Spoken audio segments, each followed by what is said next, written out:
parc naturel des Plaines de l'Escaut gère près de 70 hectares sur l'ensemble de son territoire. En effet, le parc naturel s'est lancé dans l'acquisition mais aussi dans la signature de conventions de gestion avec des particuliers ou des administrations sur des terrains ayant un certain intérêt biologique ou qui font partie d'un secteur dans lequel il y a différents enjeux.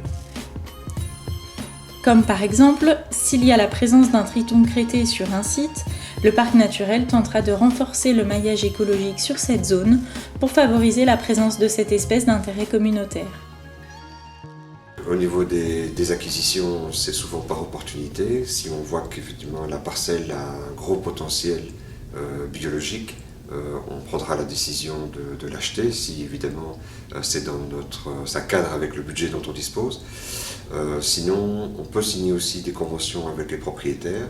Évidemment, nous, notre mission première est d'abord de conseiller pour orienter au mieux la gestion de la parcelle, du terrain en question.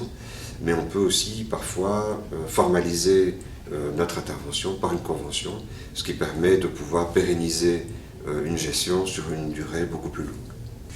Alors, les milieux sont assez divers, les milieux qui font l'objet de conventions d'acquisition. Ça peut être un four à chaud, ça peut être un terri, ça peut être une prairie humide, ça peut être un boisement. Donc, tout terrain qui présente un certain intérêt biologique peut effectivement faire l'objet d'acquisition de conventions. Sur le territoire du parc naturel, plusieurs espaces sont riches d'intérêt biologique puisqu'ils disposent d'espèces remarquables assez sensibles qui font l'objet de véritables plans de gestion et de protection. Comme par exemple le crapaud calamite, le triton crété, les chauves-souris, des espèces floristiques patrimoniales comme l'œillet couché, plusieurs orchidées. En bref, tout le monde peut profiter de cette richesse naturelle à condition de bien cohabiter. Les sites en gestion par le parc naturel sont ouverts au grand public dans la mesure du possible.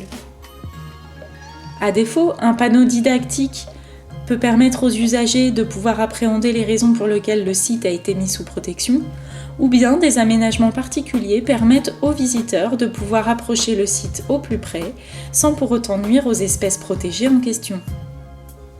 N'oublions pas que ces sites naturels sont proches de chez nous, voire même chez nous, et que chacun a sa part dans l'élaboration d'un maillage écologique. Donc à côté des sites qu'on a en gestion, des sites naturels sur lesquels évidemment il y a des enjeux importants par rapport à des espèces ou des habitats extraordinaires, on a aussi la nature ordinaire. Et ça, ce sont les jardins des particuliers avec un programme éco-jardin, mais c'est aussi toute une politique gestion différenciée qu'on tente de mettre en œuvre dans les 6 communes du territoire du parc. Des contacts ont déjà été pris, des présentations au collège communal ont déjà été réalisées pour tenter de convaincre les communes à adopter la gestion différenciée. Ça permet de gérer écologiquement ces grands espaces que sont les espaces publics et que l'on parcourt quotidiennement et qui pourraient être peut-être embellis et enrichis écologiquement si elles faisaient l'objet d'une gestion appropriée.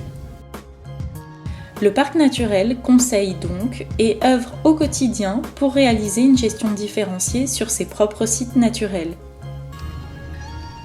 Cela passe par plusieurs travaux de gestion, comme la fauche tardive par exemple, la coupe et la taille d'arbres, comme les saules têtards, la plantation de haies, la plantation semi-forestière ou le creusement de mares. À chacun maintenant de tenter de pratiquer cela chez soi, à son échelle bien évidemment.